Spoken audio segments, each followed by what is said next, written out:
প্রিয় ছাত্ররা, আশা করি তোমরা ভালো আছো এবং আগামী দিনে আরও ভালো থাকার জন্য তোমরা বাড়ির বাইরে বেরোবে না এবং অতি প্রয়োজন ছাড়া বড়দেরও বাড়ির বাইরে যেতে দেবে না।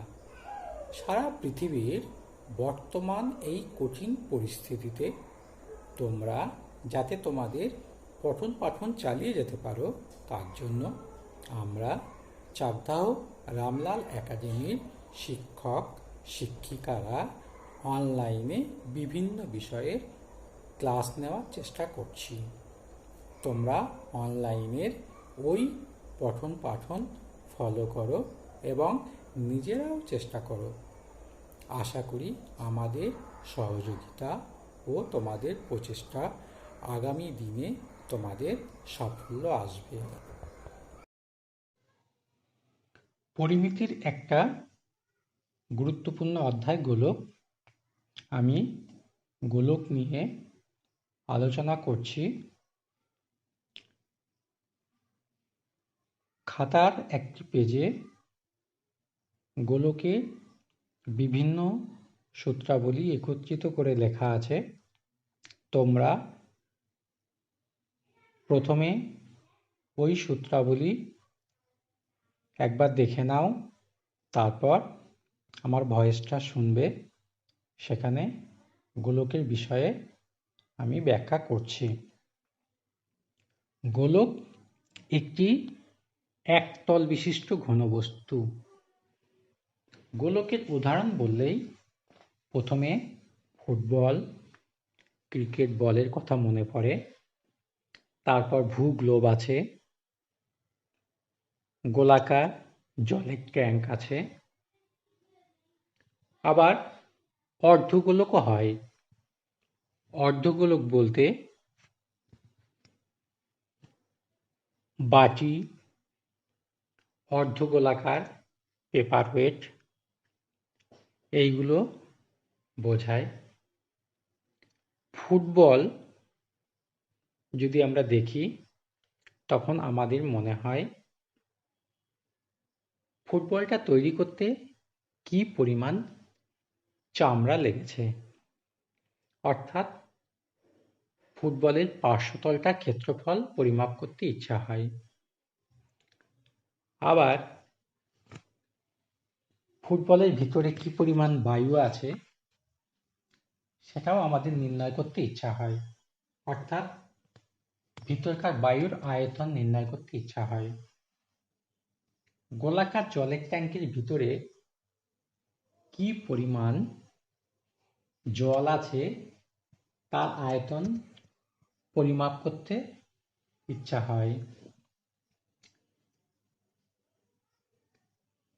এইগুলো পরিমাপ করতে গেলে আমাদের প্রথমেই গোলকের ব্যাসার্ধ সম্পর্কে একটা ধারণা অর্জন করতে হবে। ধরো একটা গোলাকার তরমুজ, তাকে মাঝ বরাবর লম্বভাবে কাটা হলো। কাটার পর উপরে যে বৃত্তাকার তলটি আসবে সেই বৃত্তের ব্যাসার্ধই হবে গোলকের ব্যাসার্ধ। তো এরকম একটি গোলকের ব্যাসার্ধ যদি আর হয় তাহলে তার সমগ্র তল বা পার্শ্বতলের ক্ষেত্রফল হবে 4πr² বর্গ একক এবং গোলকের আয়তন হবে 4/3πr³ ঘন একক। অর্ধগোলাকার কোনো বস্তু, তার বক্রতল হবে 2πr² বর্গ একক। যখন নিরেট অর্ধগোলাকার কোনো বস্তু বলবে বা নিরেট পেপারওয়েট বলবে তখন তার দুটো তল থাকে, একটা বক্রতল আর একটা বৃত্তাকার সমতল।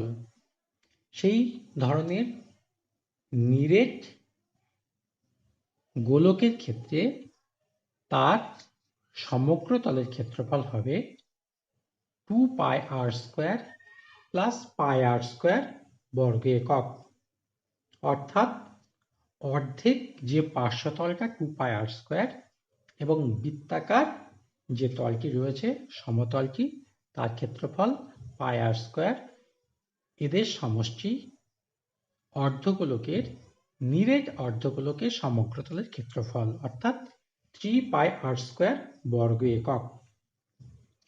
অর্ধগোলকের আয়তন 2/3πr³ ঘন একক হবে, অর্থাৎ সমগ্র গোলকের আয়তনের অর্ধেক হবে। ফাঁপা ধাতব গোলক,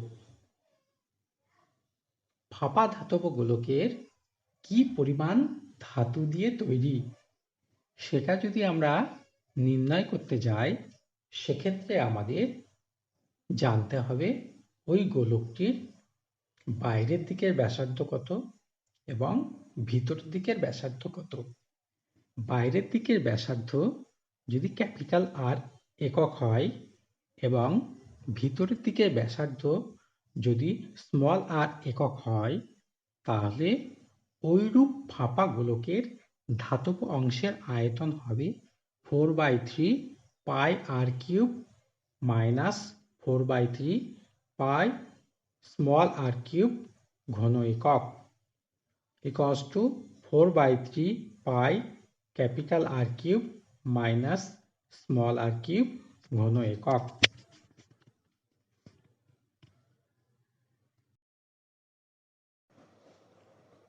তোমাদের পাঠ্য বইয়ের কোষে দেখি 12 অধ্যায়ের যে প্রশ্নগুলো রয়েছে সেগুলোর কিছু আমরা আলোচনা করছি। আমরা খাতায় করা আছে এরকম কিছু অঙ্কের পেজ আমরা দিয়ে দিচ্ছি এবং অঙ্কগুলো কিভাবে করা আছে তার পদ্ধতির ব্যাখ্যা আমি ভয়েসের মাধ্যমেও পাঠাচ্ছি। তোমরা যেহেতু সূত্রগুলো নিজেরা দেখেছ, সেই সূত্রগুলো প্রয়োগ, কোন অঙ্কটার ক্ষেত্রে কোন সূত্র প্রয়োগ করব সেটা অঙ্কগুলো পড়ে তোমরা বোঝার চেষ্টা করো। নিজেরা যদি অঙ্কগুলো করতে পারো সবচাইতে ভালো হয়।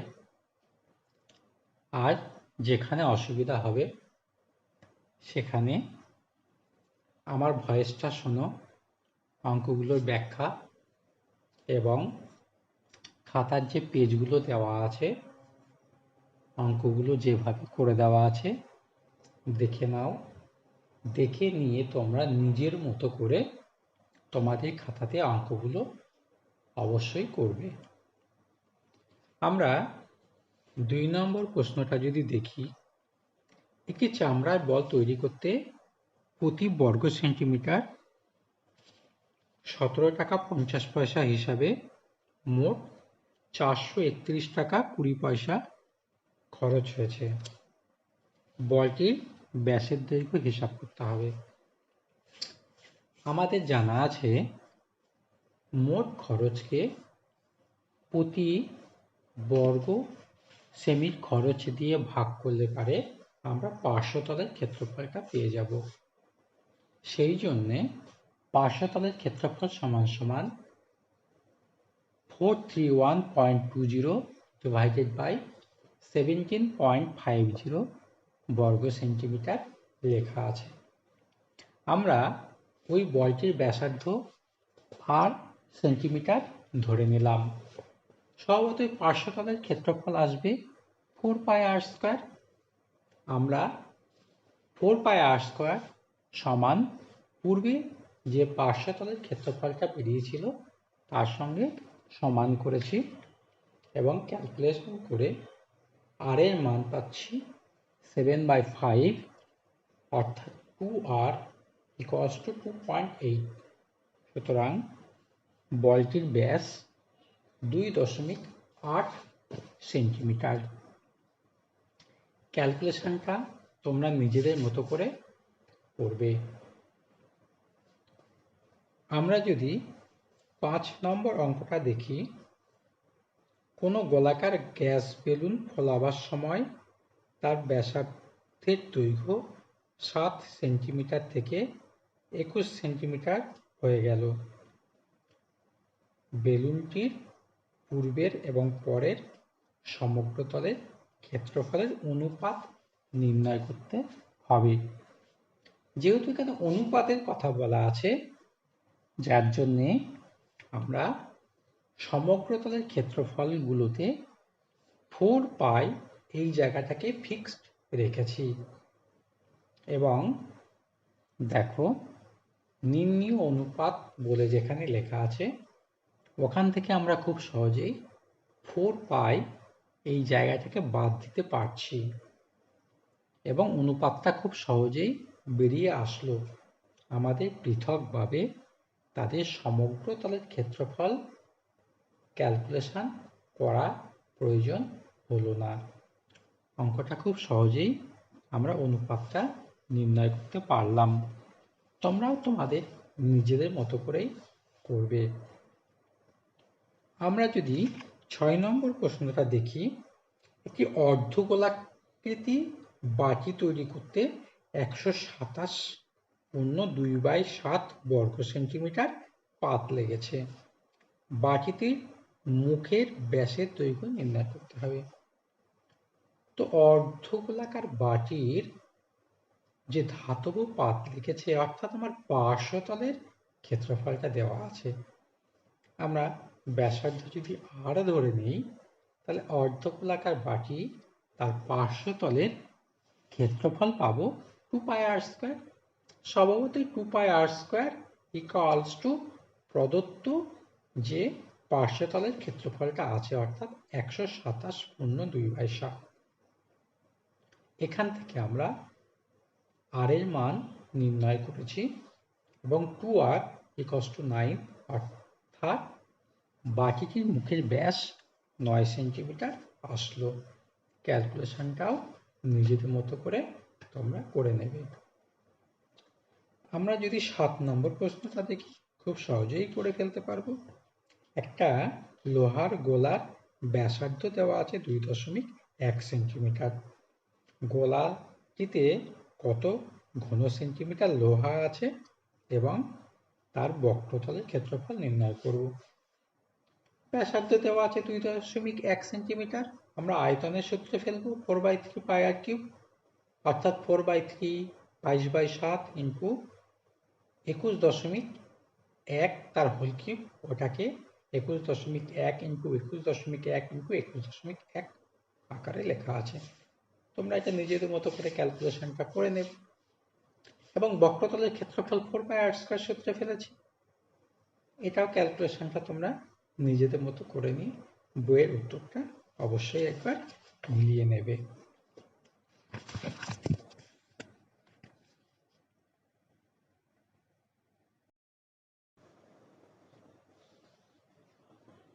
আট নম্বর প্রশ্নটা দেখো, একটা নিরেট সীসার গোলকের ব্যাসের দৈর্ঘ্য 14 সেন্টিমিটার দেওয়া আছে।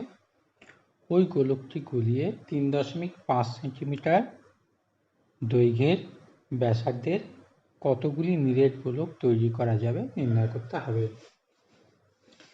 আমরা 14 সেন্টিমিটার ব্যাসের অর্থাৎ 7 সেন্টিমিটার দৈর্ঘ্যের ব্যাসার্ধের যে নিরেট গোলক, তার আয়তন 4/3π7 ঘন সেন্টিমিটার লিখেছি। আমরা ধরে নিচ্ছি 3.5 সেন্টিমিটার দৈর্ঘ্যের ব্যাসার্ধের x সংখ্যক ছোট গোলক তৈরি করা যাবে। তাহলে 3.5 সেন্টিমিটার ব্যাসার্ধের x সংখ্যক গোলকের আয়তনই পূর্বের আয়তনের সঙ্গে সমান হবে। এখন এই x সংখ্যক গোলকের আয়তন হবে x ইন্টু 4/3 পাই 3.5 হোল কিউব ঘন সেন্টিমিটার। আমরা প্রত্যেক ক্ষেত্রে ক্যালকুলেশন সম্পূর্ণ করিনি, তার কারণ যখন এই আয়তন দুটোকে আমরা সমান করব তখন উভয় পক্ষ থেকে 4/3 পাই আমরা সহজেই বাদ দিয়ে ক্যালকুলেশনটা করতে পারবো এবং আমাদের খুব সহজেই ক্যালকুলেশনটা হয়ে যাবে এবং সেইভাবে আমরা এক্স এর মান পেয়েছি 8, অর্থাৎ 8টি গোলক তৈরি করা যাবে। তোমরা বুঝে নিয়ে তোমাদের মতো করে খাতায় অঙ্কটা আবার করবে। 9 নম্বর প্রশ্নটা দেখো, 3 সেন্টিমিটার, 4 সেন্টিমিটার এবং 5 সেন্টিমিটার দৈর্ঘ্যের ব্যাসার্ধের 3টি নিরেট তামার গোলক গলিয়ে একটা বড় গোলক তৈরি করতে হবে এবং ওই বড় গোলকের ব্যাসার্ধের দৈর্ঘ্য নির্ণয় করতে হবে। তো আমরা 3 সেন্টিমিটার, 4 সেন্টিমিটার এবং 5 সেন্টিমিটার ব্যাসার্ধের 3টি গোলকের মোট আয়তন লিখেছি। 4/3 পাই 3 কিউব প্লাস 4/3 পাই 4 কিউব প্লাস 4/3 পাই 5 কিউব ঘন সেমি। আমরা 4/3 পাই কমন নিয়েছি, নিয়ে আমরা 4/3 পাই এই জায়গাকে আমরা কোনরূপ ক্যালকুলেশনের মধ্যে আনিনি, বাদ বাকি অংশ থেকে সমষ্টি নিয়ে 216 আসলো। আমরা ধরে নিচ্ছি ওই 3টি গোলকের সমন্বয়ে তৈরি বড় গোলকের ব্যাসার্ধ ক্যাপিটাল আর সেন্টিমিটার। সম্ভবত এই বড় গোলকের আয়তনটা 4/3 পাই আর কিউব ঘন একক হবে। আমরা প্রশ্ন অনুসারে ওই আয়তন দুটো সমান করেছি। 4/3 pi R cube equals to 4/3 পাই 216। উভয় পক্ষ থেকে 4/3 বাদ দিয়ে দিতে পারছি এবং খুব সহজেই আমরা আর এর মান 6 পেয়ে গেলাম, অর্থাৎ বড় গোলকের ব্যাসার্ধের দৈর্ঘ্য 6 সেন্টিমিটার হয়ে গেল। তোমরা নিজেদের মতো করে তোমাদের খাতায় অঙ্কটি পুনরায় করবে। 10 নম্বর অঙ্কটি একটু দেখো, একটি অর্ধ গোলাকৃতি গম্বুজের ভূমিতলের ব্যাসের দৈর্ঘ্য 42 ডেসিমিটার দেওয়া আছে। গম্বুজটির উপরিতল রং করতে প্রতি বর্গমিটার 35 টাকা হিসাবে কত খরচ পড়বে সেটা নির্ণয় করতে হবে। তো অর্ধগোলাকৃতি গম্বুজ তার উপরিতল রং করতে হবে, অর্থাৎ পার্শ্বতল রং করতে হবে। সুতরাং আমাকে পার্শ্বতলের ক্ষেত্রফল বার করতে হবে। তো আমরা পার্শ্বতলের ক্ষেত্রফলটা নির্ণয় করেছি, এসেছে 27.72 বর্গমিটার এবং প্রতি বর্গমিটার 35 টাকা হিসাবে রং করতে মোট খরচ ওই পার্শ্বতলের ক্ষেত্রফলকে 35 দিয়ে গুণ করা আছে এবং 970.20 টাকা এসেছে। ক্যালকুলেশনটা তোমাদের মতো করেই করবে এবং খাতায় অঙ্কগুলো অবশ্যই বুঝে বুঝে করবে।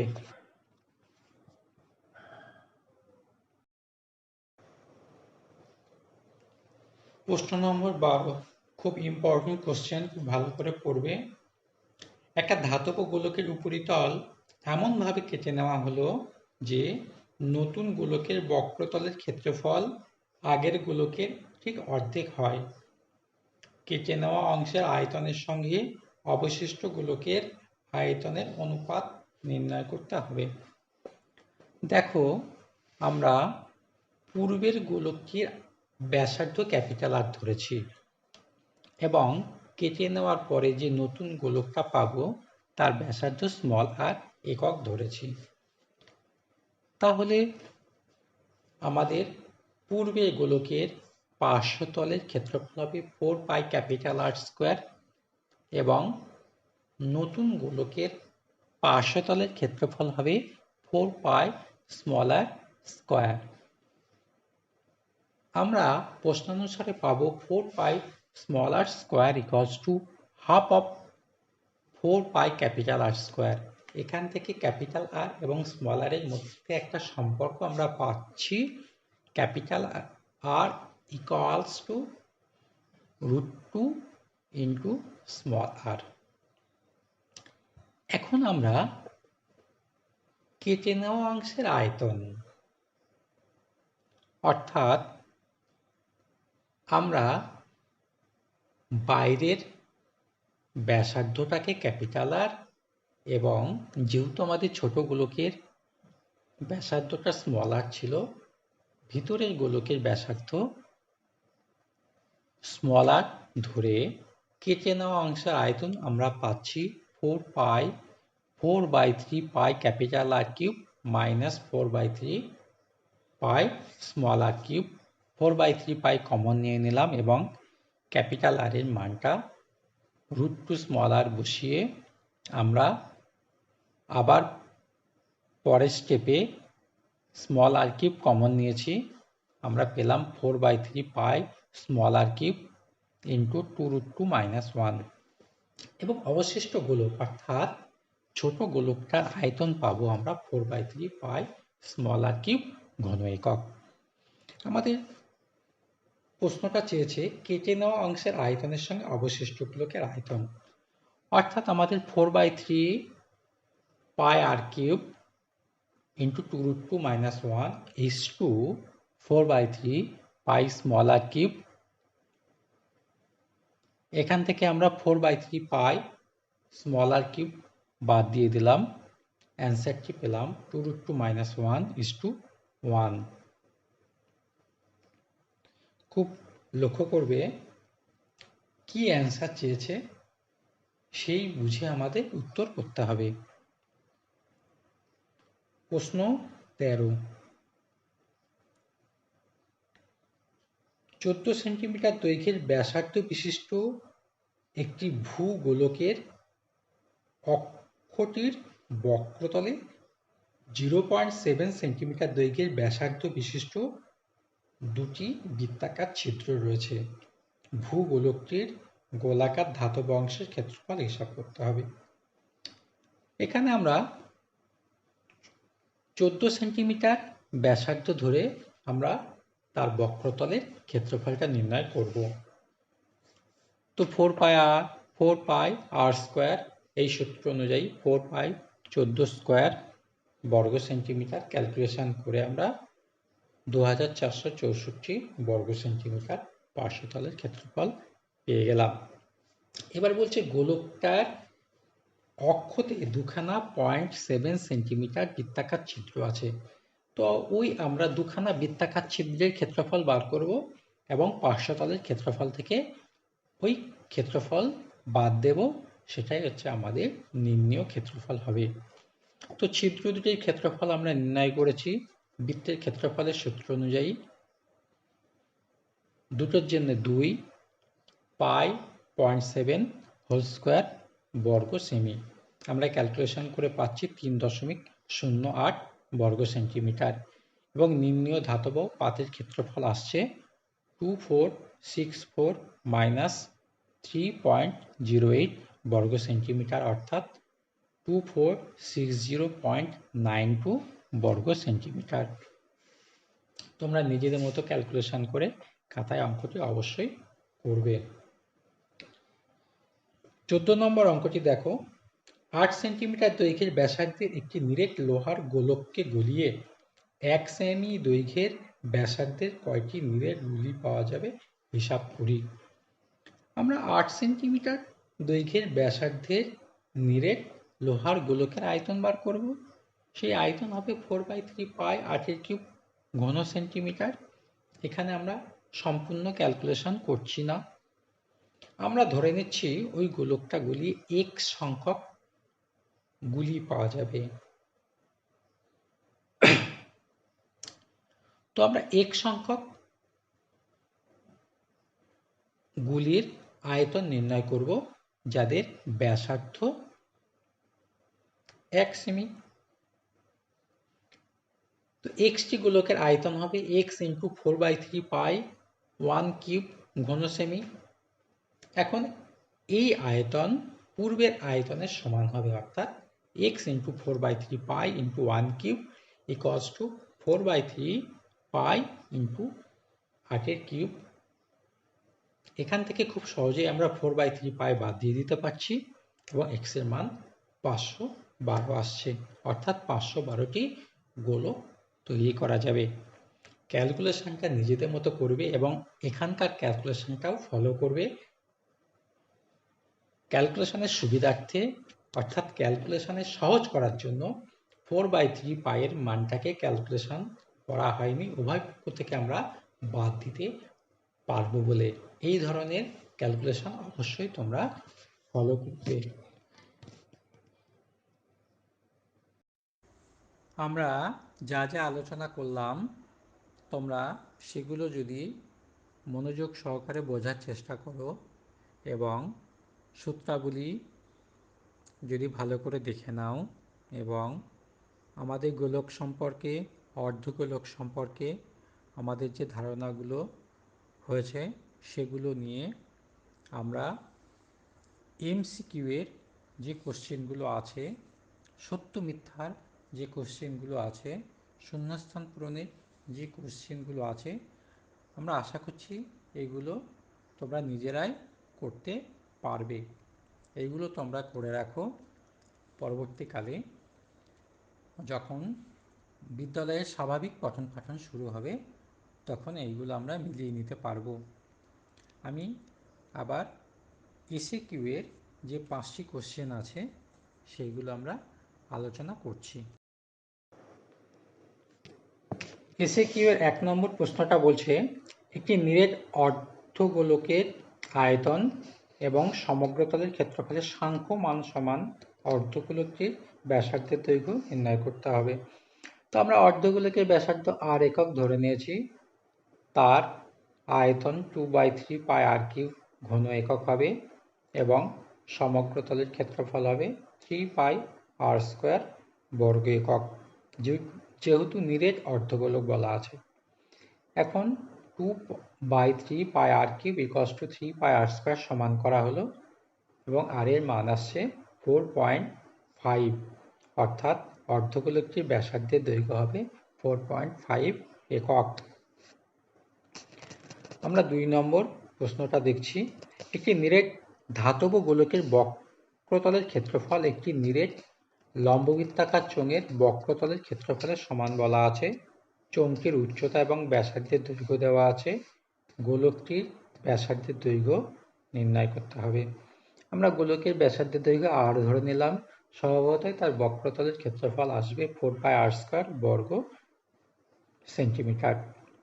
চোঙের উচ্চতা দেওয়া আছে 12 সেন্টিমিটার, ব্যাস দেওয়া আছে 12 সেন্টিমিটার। আমরা চোঙের বক্রতলের ক্ষেত্রফল 2 পাই r/h এই সূত্র অনুযায়ী আমরা সেই মানটা বসালাম। 2 পাই r এর জায়গায় আমরা বসাবো 12/2 এবং উচ্চতার জায়গায় বসাবো 12 এবং এই আয়তন, এই বক্রতলের ক্ষেত্রফল দুটোকে সমান করে আমরা r এর মান পেয়ে যাচ্ছি 6, অর্থাৎ গোলকের ব্যাসার্ধ হবে 6 সেন্টিমিটার। তোমরা ক্যালকুলেশনটা দেখে নিয়ে নিজেদের মতো করে খাতায় আবার অঙ্কগুলো করবে। 3 নম্বর প্রশ্নটা দেখছি, একটি নিরেট অর্ধগোলকের সমগ্রতলের ক্ষেত্রফল এবং একটি নিরেট গোলকের বক্রতলের ক্ষেত্রফল সমান। অর্ধগোলক এবং গোলকের ব্যাসার্ধের দৈর্ঘ্যের অনুপাত নির্ণয় করতে হবে। আমরা অর্ধগোলকের ব্যাসার্ধ r একক ধরেছি, তার সমগ্রতলের ক্ষেত্রফল 3 পাই r² বর্গ একক এবং নিরেট গোলকের ব্যাসার্ধ R একক ধরেছি, স্বভাবতই তার বক্রতলের ক্ষেত্রফল হবে 4 পাই R² বর্গ একক। আমরা প্রশ্ন অনুযায়ী 3 পাই r² = 4 পাই R² সমান করেছি। এখান থেকে r বাই R আমরা পাচ্ছি 2/√3, অর্থাৎ অনুপাতটা আমরা পাচ্ছি 2:√3। আমরা 4 নম্বর প্রশ্নটা যদি দেখি, একটা নিরেট গোলকের বক্রতলের ক্ষেত্রফল S বলা আছে, আয়তন V বলা আছে এবং s³/v² এর মান নির্ণয় করতে বলা আছে। আমরা গোলকের ব্যাসার্ধ স্মল আর একক ধরে নিলাম। স্বভাবতই পার্শ্বতলের ক্ষেত্রফল s = 4πr² হবে এবং আয়তন v = 4/3πr³ হবে।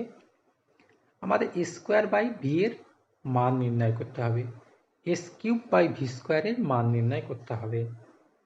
স্বভাবতই আমরা s³ এর মান নির্ণয় করেছি এবং v² এর মানটা লিখেছি।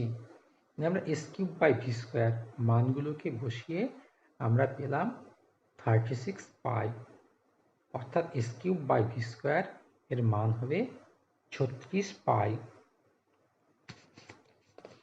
আমরা 5 নম্বর প্রশ্নটা একটু দেখি।